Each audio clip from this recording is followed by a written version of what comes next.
ನಮಸ್ತೆ ವೀಕ್ಷಕರೇ, ಸುಮನ್ ಟಿವಿ ಕನ್ನಡಗೆ ಸ್ವಾಗತ.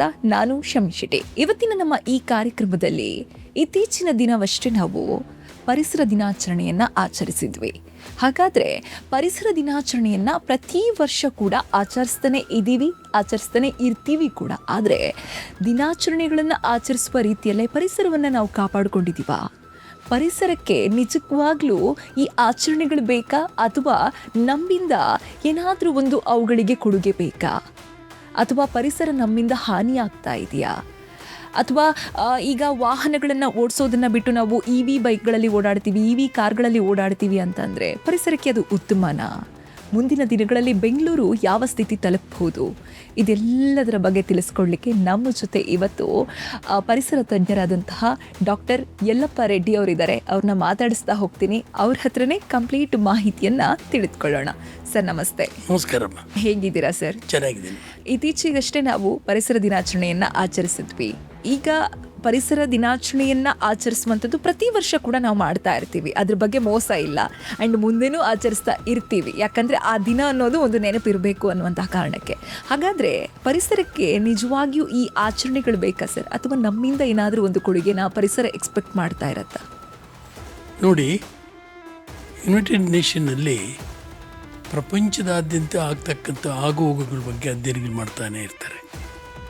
ಪ್ರತಿನಿತ್ಯನೂ ಕೂಡ ಸಾವಿರಾರು ಲಕ್ಷಾಂತರಗಟ್ಟಲೆ ಜನ ವಿಜ್ಞಾನಿಗಳು ಎಲ್ಲ ರೀತಿಯಲ್ಲಿ ಕೂಡ ಮಣ್ಣಿಗೆ ಏನು ಮಾಡ್ತಾ ಇದ್ದೀವಿ, ನೀರಿಗೆ ಏನು ಮಾಡ್ತಾ ಇದ್ದೀವಿ, ಗಾಳಿಗೆ ಏನು ಮಾಡ್ತಾ ಇದ್ದೀವಿ, ಕ್ಲೈಮೇಟ್ ಚೇಂಜ್ಗೆ ಏನು ಮಾಡ್ತಾ ಇದ್ದೀವಿ ಅನ್ನೋದನ್ನೆಲ್ಲನೂ ಅಧ್ಯಯನ ಮಾಡಿ ಅತಿ ಉತ್ತಮವಾದಂಥ ಲೇಖನಗಳನ್ನು ಭೂದೇವಿಯ ಆರೋಗ್ಯ ಹೆಂಗಿದೆ, ಸಮುದ್ರದ ಆರೋಗ್ಯ ಹೆಂಗಿದೆ, ನದಿಗಳ ಆರೋಗ್ಯ ಹೆಂಗಿದೆ, ನದಿಗಳನ್ನು ನಿಜವಾಗ್ಲೂ ನಾವು ರಕ್ಷಣೆ ಮಾಡ್ತಾ ಇದ್ದೀವ, ನೀರನ್ನು ಸಂಗ್ರಹಣ ಮಾಡ್ತಕ್ಕಂಥ ವ್ಯವಸ್ಥೆಗಳನ್ನು ಏನು ಮಾಡ್ತಾ ಇದ್ದೀವಿ, ಇದನ್ನೆಲ್ಲನೂ ಕೂಡ ಬಹಳ ಕೂಲಂಕುಷವಾಗಿ ಅಧ್ಯಯನಗಳನ್ನು ಮಾಡಿ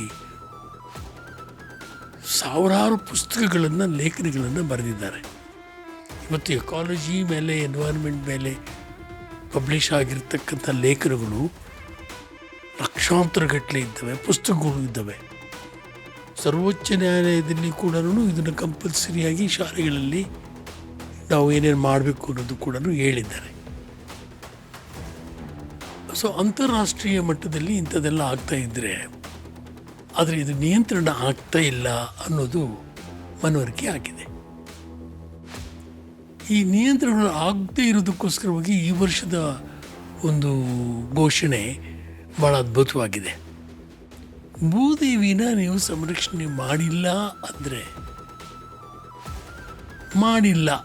ಭೂದೇವಿನ ಸಂರಕ್ಷಣೆ ಅಂದರೆ ನಿಮ್ಮ ಮುಂದಿನ ಭವಿಷ್ಯ ಏನಾಗುತ್ತೆ ಅನ್ನೋದನ್ನು ಸ್ವಲ್ಪ 2 ನಿಮಿಷ ಆಲೋಚನೆ ಮಾಡಿ ಅಂತ ಒಂದು ಆದೇಶ ಕೊಟ್ಟಿದ್ದಾರೆ.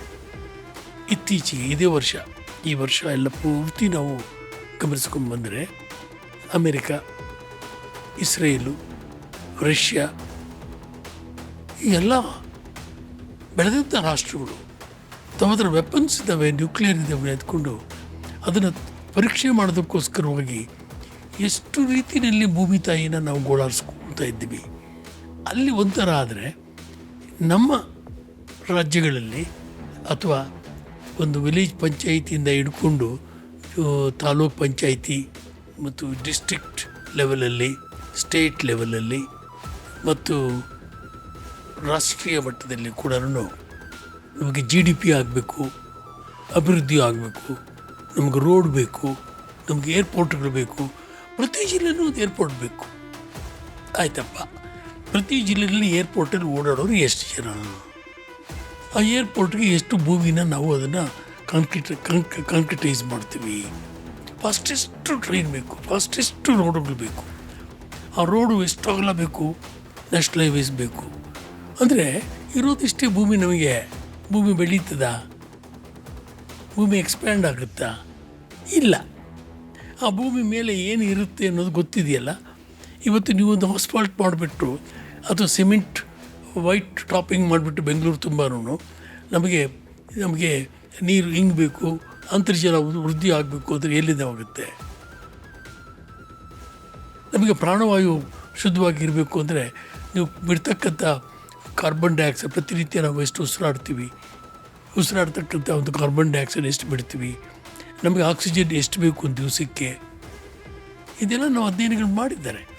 ನಮಗೆ ಮಲಗಿದ್ದಾಗಲೂ ಕೂಡ ಉಸಿರಾಡ್ತಿರ್ಬೇಕಲ್ವ, ಆವಾಗಲೂ ಕೂಡ ಶುದ್ಧವಾದ ಗಾಳಿ ಬೇಕಲ್ವ, ಆವಾಗಲೂ ಕೂಡ ನಾವು ನಿದ್ದೆ ಹೋಗ್ಬೇಕಾಗಿದ್ರೆ ಏರ್ ಕಂಡೀಷನ್ ಹಾಕ್ಕೊಂಡು ಬದುಕ್ತೀವಿ ಎತ್ಕೊಂಡ್ರೆ ನೀವು ಏರ್ ಕಂಡೀಷನಲ್ಲಿ ಎಷ್ಟು ಹೊತ್ತಿರೋಕ್ಕಾಗುತ್ತೆ.